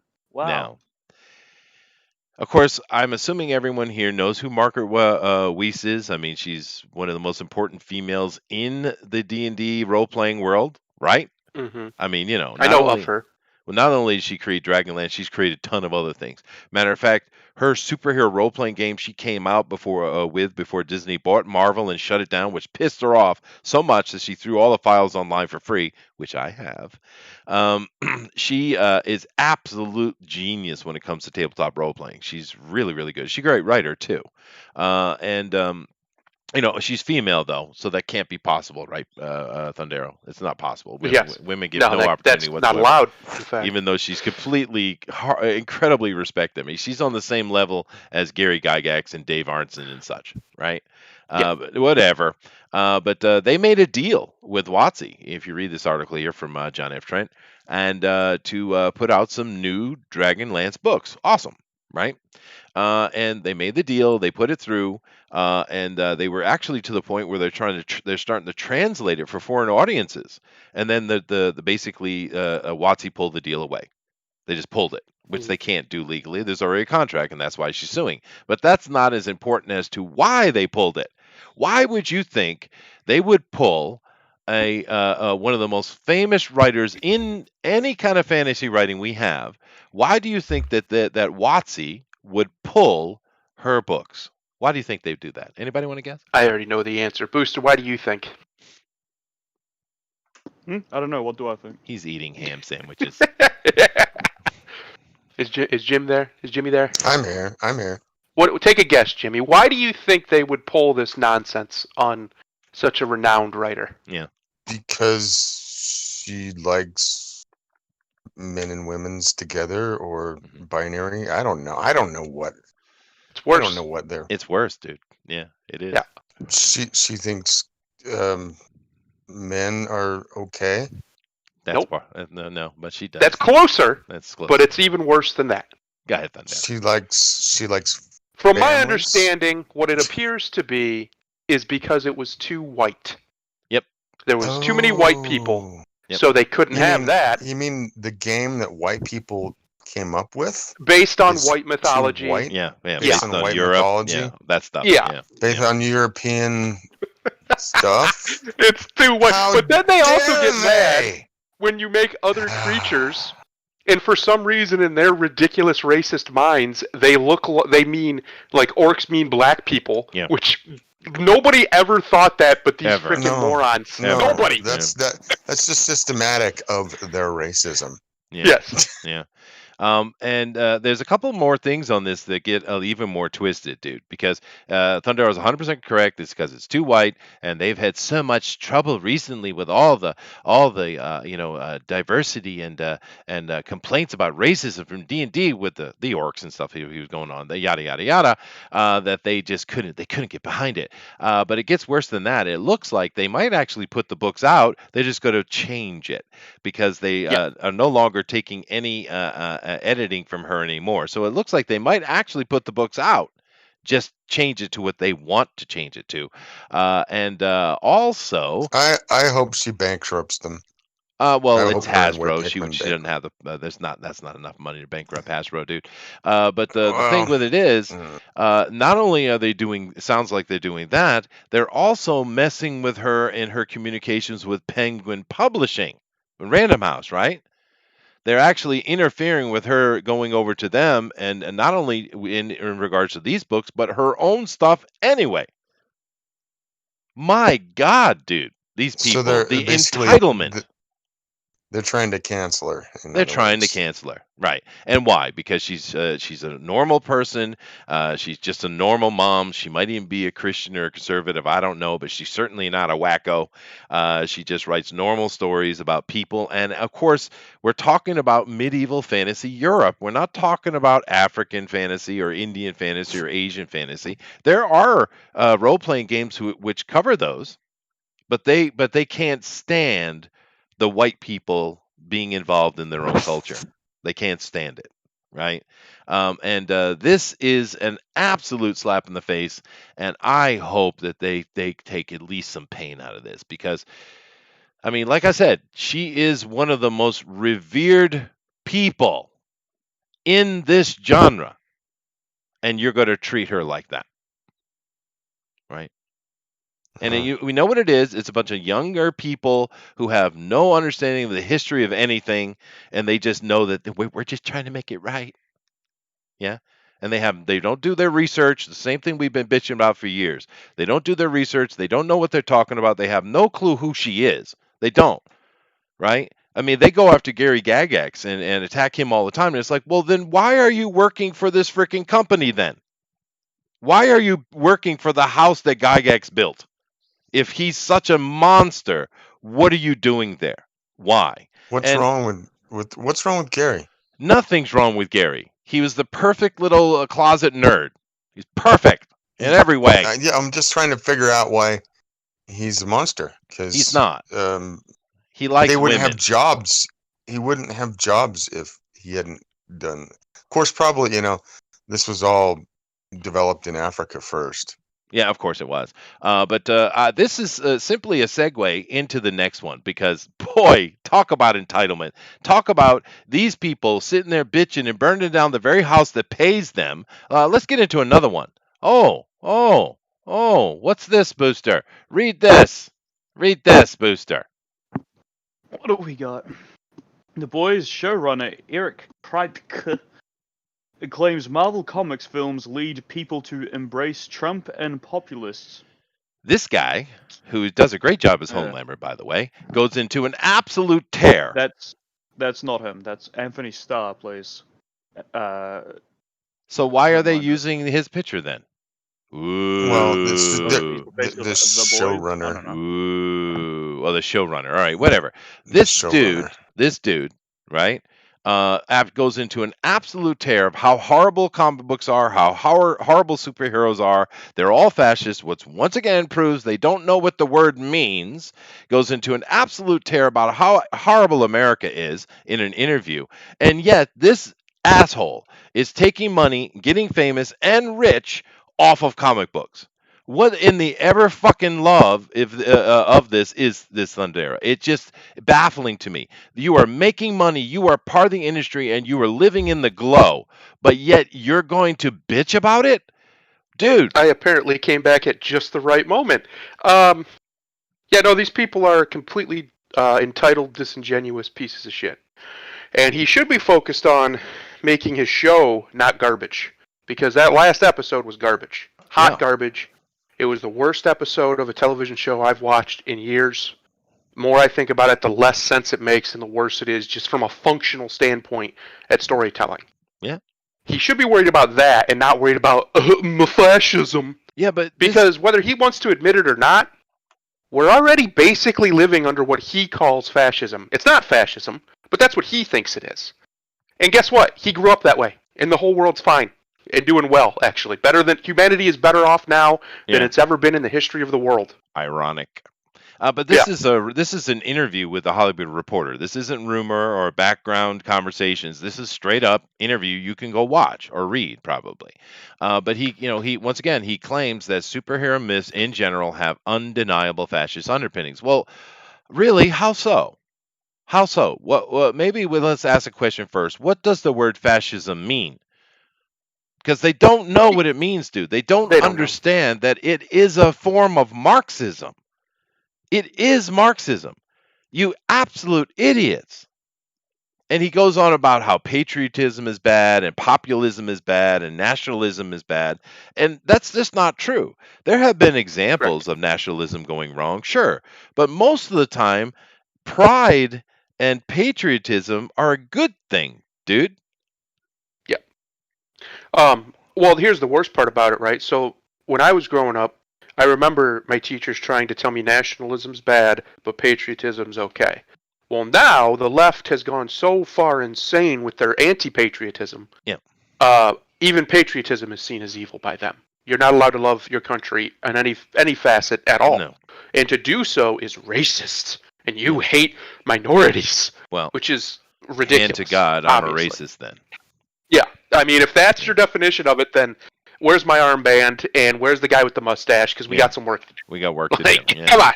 but look at this here. As for Kripke's comment on Marvel Studios, they came after he was asked what he thought the shortcomings of Marvel and DC movies are, and how he's trying to correct them with the boys. Boom. This is why I'm not watching season 2 or any further seasons. Yeah, I think I'm with you. I don't. That last episode, like I said, every time I think about it, I think of something else that's just terrible in it, and I already see the writing on the wall. And apparently, I was right. I know where this is going, and I just don't want anything to do with it. The first season was great. I love Carl Urban as Billy Butcher. I think he's great, but I don't need it in my life. I don't need to be preached to about how evil I am for daring to love my homeland. How dare I? Yeah. How actually dare you, sir? Yeah. Well, no, he gives some, off the cuff accolade compliments as they always do, because they always say, well, this is great and great and great and great and great, but here's his but. He would then elaborate on his problem with the fact that there are too many superhero films, he explained. I sort of believe it's dangerous, not to overstate it or be overdramatic, but it's a little dangerous to train an entire generation to wait for someone strong to come in and save you. Now, brother man. That's all liberals do, is tell people they need saving, particularly the blacks. The blacks are completely inept if you talk to any liberal. They can't do nothing for themselves. They have no entitlement whatsoever, and they need to be saved by the white man, right? So what in the hell are you talking about? You don't even understand your own politic, you dumbass. Yeah. They don't even understand basic concepts politically of political ideologies like fascism. They don't really even understand communism or socialism. They don't understand capitalism because they believe it's a political ideology when it's not.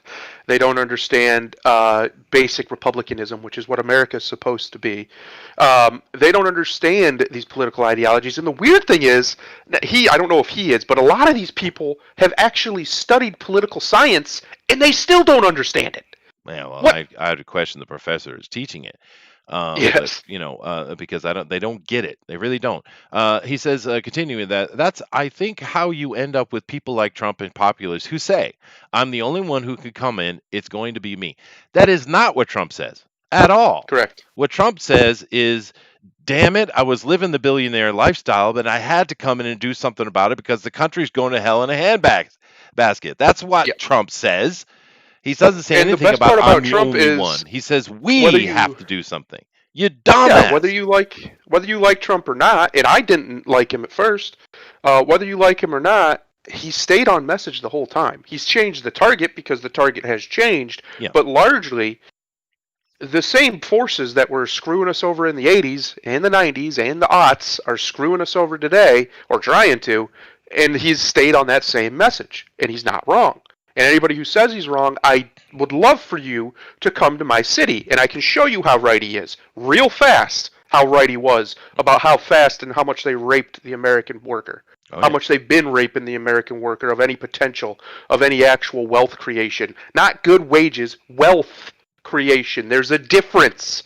The illiteracy of the American worker is that they don't know the difference. No, it's true. And they, once again, they use words that they don't know the meaning to, like, for instance, populist. They don't know what it means, dude. The Democrats under Biden, of course, Biden is just a puppet, but we know that. They are populists. How did these people go through life using words that they don't actually understand the meaning to? I don't get it. Well, it's not that they don't understand it, it's that they want to use it as a bludgeon to demonize their opposition. The entire concept of racism was created by Trotsky. It's a communist psyop from day one. That's why they use it, because it works. So Yeah. they do the same thing with And what populism happened and to Trotsky? fascism. What happened to Trotsky? Yes, exactly. They do the same thing with fascism and nationalism, because Hollywood and what have you have made them into scary ideas, which is ridiculous. Fascism is just a political ideology. It doesn't necessarily mean that it's evil. It can be used for evil, but so can socialism. Socialism is a neutral thing too. It's just always somehow been used for evil, it seems. Well, because you can't take the people out of the equation. Correct. Yeah. Because it denies human nature, and in the end, which does. fascism does too. It just does it a different way. But the problem that these people have is they don't even know what they're talking about. They call anybody who resists them, even die-hard libertarian and anarcho-capitalist or just like minarchists, fascists. Which doesn't even make any sense. How can you have a fascist minarchy? That doesn't. It doesn't make sense. Yeah, but because the only difference between fascism and communism, it's very simple. I can sum it up here real quick for you. Fascism is a nationalistic approach, where communism wants to rule the world. Yes, it's internationalist. That's right. Communism is always. It's just globalism is just communism rebranded. It's all it is. It is. It's ultra socialism. Yeah, that's true. Let me read the chat real quick. There are some interesting things here. Roger says, yes, I agree with Chester and Thundero. Good boy. Dead Punk Gage says, is he talking about all countries or just America? Of course, he's just talking about America right now, but that's not their plan. Cult Vid Video says, Chester of Akkad, take the black pill, bro. Better for your blood pressure. Thank you. And Dead Punk continues by saying, yeah, it was called Watchmen. Alan Moore did it first and better. It's true. It's true. What's odd is that you can actually say the same thing about Obama in 2007. Of course you can. I ate a bunch of prunes and got the Trotskys the following day. Thanks, Eric. All right. But this guy just let it all out, which in a way I appreciate. But that's fine. Let us know who you are, you piece of crap. Thank you. That way we don't have to support you. That's right. It's a big problem, though, because we allow conservatives, especially, or people on the right, whatever you want to call yourselves, or just normal people, allow the left to set the frame, to make the frames with their ridiculous language that often they just make up, and we accept it and we validate it, and then we start to use it. Yeah. And this is exactly what's happened with racism, homophobia, transphobia. It's all nonsense. It doesn't mean anything. It's all made up words that they made up just to smear their opponents, and then they post hoc gave them definitions. But the problem is we accept their frame, and they win in the end eventually, because now their frame is how everything has to be talked about. You're submitting to them, and people who are normal, decent, especially Americans, need to learn how powerful language is. Not words. No, that's another trick. They try to tell you words have power. Words don't mean shit. What has power is language. And when they can control your language, which is words grouped together, they can control you. And they've been doing it for 100+ years now. They redefine terms constantly. It's the main reason why black people can't decide. Well, they can decide, but why the media can't decide what they're supposed to be called as a group in America. And in my lifetime, it's changed 3 times. It's about power. It's about controlling the way you think. Yeah. That's exactly what these people do with fascism. They want you to think that any form of national pride is evil and wrong, and if you do not accept their view of things and their way of doing things, you're an evil fascist, just like Hitler, who was an evil fascist. That's all it is. Which is fascistic, but whatever. Yes. But there's a reason why we use the word spell to talk about magic. Correct. There's an English. You ever notice that all spells are in words combined together into a language. That's right. But this article is long, and it goes through this interview, and it's a pretty interesting article. You might want to give it a read, but I'm going to read this last paragraph I've had up here on the screen for a while because it's just radically telling. And once again, this calls for a German dominatrix booster. I think it's the perfect voice for this because that's what it sounds like. Go ahead, brother. I don't know if I have it at the moment. You do. It's right in front of you. He then added. Yes, of course. So then he added. I can't do it at the moment. I don't have it. Take the sandwich out your mouth. That's right. Yes. or whatever's in there. We have ways of making you talk. We have ways of making you talk, little man, little Okay, lamb. there you go. Go ahead. They then added, and I think in the way that pop culture conditions people subtly. I think it's conditioning them the wrong way because there's too much of it. Yeah. So I think it's nice to have a corrective, at least a small one in us to say they're not coming to save you. Hold your family together and save yourselves Hmm. with your Now, big gun, well, strong man. thank you very much, Booster. I think he has ham on the mind. But just take it right there. So I think it's nice to have a corrective, at least a small one in us. On a side note, Booster Us. always is hamming it up. He is us. Yeah. He thinks he's saving the world. You see, right? As if a TV show has any influence on anything whatsoever, right? It's just a TV show. Even the most popular TV shows have their limit, right? But the conditioning is wrong, you see. I think it's conditioning them the wrong way. He says it very, very clear. This is pure communist talk, dude. Look at it. The conditioning is wrong. We must condition them right. And we are doing it, us, are doing it correctly. Yeah? I'm not mixing his words. This is exactly what he's saying to you, right? Yeah. It's pretty interesting. This is a showrunner for the boys. Yeah. It's very nice when they show you who they are. It is. But damn, dude. Let's move on to the last bit, which I think is a happy bit. We need to end happy today, and we're going to end happy. Are you guys good with that? Good. Happy. Okay, here we go. Enough freaking communism for today because this is badass. Go ahead, Booster. Omega Ma'am, Elvira, Mistress of the Dark, created her own comic. Claps for Elvira. She's a beautiful woman. She's 150 years old and she's still beautiful. We love her. Hooray. Now and she's a ginger. she is. She's a genuinely nice person. She's a very nice lady. But of course, they made the Omega Man. Of course, you guys might know as the Last Man on Earth or I Am Legend.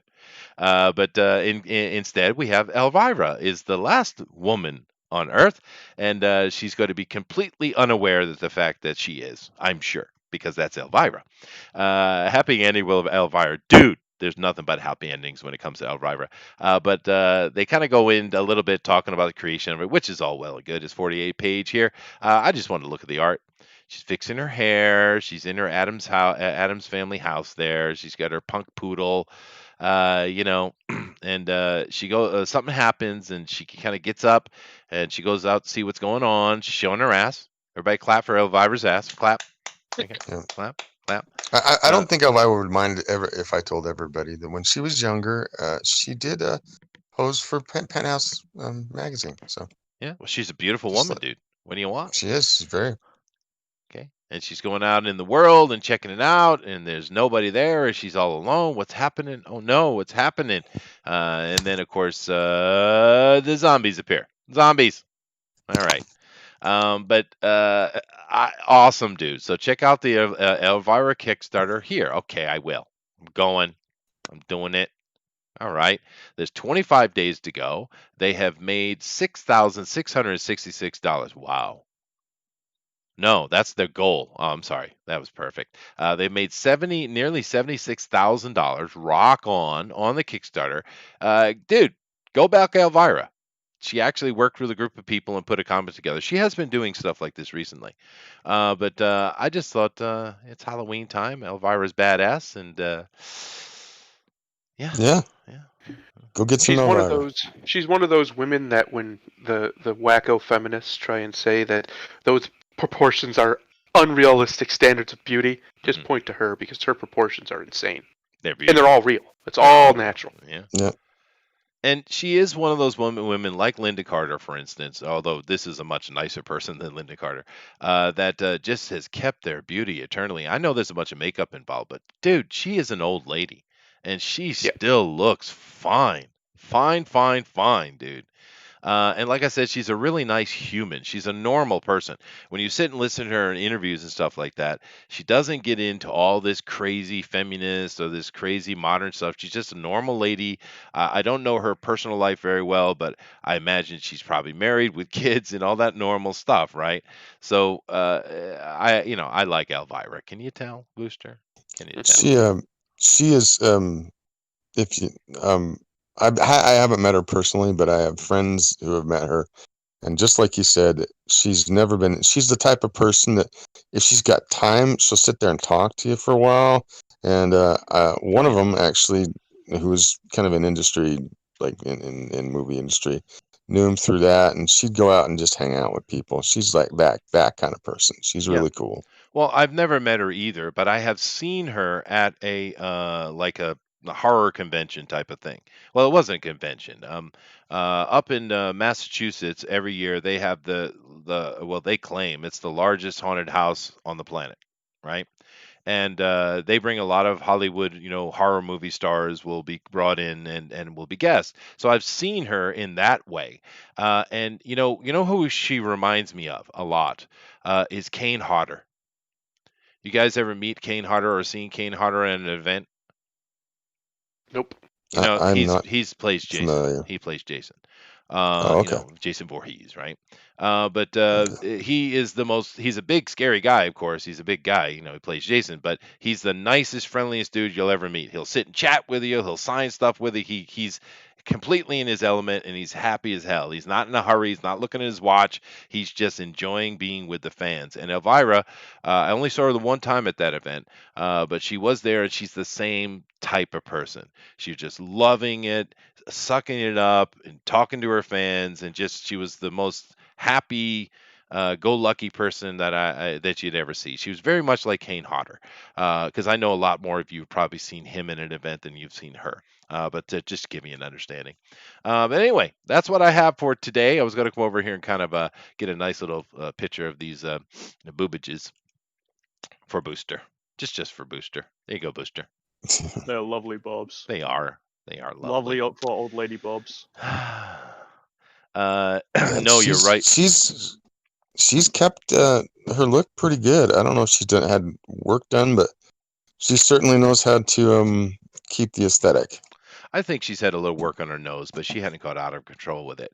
But no, there's a bunch of makeup going on, of course. But she's just one of those vim and fit people who age well. But let me see here what I was looking at. Vampira had even more insane measurements for her time. She did, dude. Absolutely. Unfortunately, she didn't really last. She was pretty popular on TV for quite a while, but she didn't last. Elvira has stood the test of time, it seems, and that's great. So let's see. Dead Punk Gage says, I saw Tug and his daughter interact with Kane during Bubba Fest last year.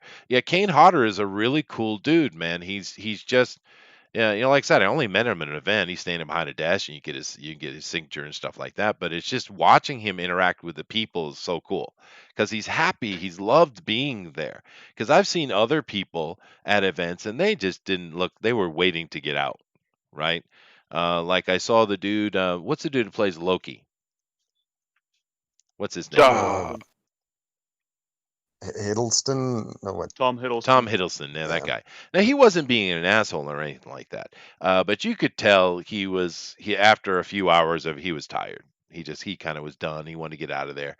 But like I said, I went to those things many times. It's a great haunted house if you haven't been to it, and you have to stand in line for quite a while, dude. To get into that thing and do the walk, and at the end they have you, of course, the gift shop where you can buy stuff, and they have their celebrities there that you can talk to and get autographs and stuff from. And by the time I had gone in, it was the third or fourth day because I think it goes on for 7 days. I think it's a week, or is it 5 days? But anyway, it had already been many hours, and it was not the first day. By the time I got out there, and they were still happy, just chatting, laughing, and they had been at that for many hours. So I just thought it was a cool thing to mention. What's real sad about Elvira is her daughter, who's a very pretty girl. Apparently she's about 29 years old, Uh-huh. but she is definitely not built like her mother. Nah, well, Not She's very many humans pretty, are. but Yeah. didn't get the genetics. Yeah. But I tell you what, though, when I saw her was in 1990, maybe 1991, maybe something like that, and she doesn't look any different today. And what is that? 30 years later, she looks Yeah. exactly the same, dude. It's She crazy. just refuses to age. She She's against does. it on She principle. does. Yeah, it's pretty cool. But anyway, go over the Kickstarter, support Lady Elvira, and get yourself a little comic book there. Omega Mama. I think it sounds fun. Anyway, we're definitely done for today. I got to get out of here and get to my day of work. You guys, of course, need to go to bed and end your day. But happy that you have joined with us. Do keep in mind that tomorrow we do have Bugbear's Basement, and we will be doing, I think, episode 15 or 14 of Tyranny of Dragon. We're enjoying that campaign, having a lot of fun with it. And of course, after that, we have Pontificators. And then, of course, Drone and Quarter Ultimate Edition, we will be doing Universal Monsters. And of course, we're going to end this month with Lady Elvira here with Elvira Presents, which will let the artists do whatever the hell they want to do. So let's go ahead and end the show today. And I'm going to have Booster Namaste us because it's been a while. And he's usually has the most insight into life, I personally think. So I'm going to end with him, but I'm going to go to Slick first. And you got any closing statements there, sir? Well, I did finally get a hold of Troy Torres. He is working on the last page. Once I get that done, I'm going to have to compile it, run it again through a couple of eyes for editorial sake. And then I think we will be ready to pull the trigger. So there you go. All On right. Little Girl Lethal, my book, for those Sweet. who are paying attention. Sugar Lightspeed, Kisses Ensue. Thundera. Yeah. I will see you guys on Sunday. Chester, you know what we didn't do? Uh-huh. And we talked about this, and I think we should do it. I think it'd be a cool little thing. We should, on Sunday, take part of the show, and each one of us present just a basic idea of what a new Superman movie should be. Ooh. If we could get in there with Warner Brothers or whoever the hell makes this decision and be like, listen, Superman needs to have his own movies. This is how it should happen. And we just come up with an idea of how to make a new Superman movie because they are completely not sold on it. They don't think it'll sell. They don't think it'll make money, which is preposterous. I think it's a good idea. So I want to do that. We don't have to do it necessarily Sunday, but I think we should definitely consider it. No, why not? We can do it for Sunday, and I can answer that question 20 times, actually. What are we doing for the TFT segment? I don't know. I have no idea. Maybe we should Booster, decide. what are we doing for TFT Sunday? Tell me. No, I don't know. Oh, you know. I don't know. Well, maybe we should do the conspiracy theory that Superman movies can't make money and therefore give our opinions on how it could make money. How's that? Works for me. Yeah, Works because for it's me. definitely nonsense. It is nonsense. Yeah. All right. Well, that's what we'll do then. And I think it's cool. I love Superman. Well, thank you very much, Thundero. Thank you, Slick. Thank you, Chat. You guys are awesome. And Booster, namaste the hell out of us, dude. Well, the people know who I am, so I don't need to tell them where to find me. But what do we got? I'm googling. Oh, here we are. When life gives you 100 reasons to break down and cry, show life that you have a million reasons to smile and laugh. That was the first thing I found on inspirational quotes. Oh, I love it. And just spin around helicoptering your junk and tell everybody you're happy. Namaste. I like the spinning around in the helicopter junk part. That's my favorite part. Yeah, I should practice that. All right, guys. Later.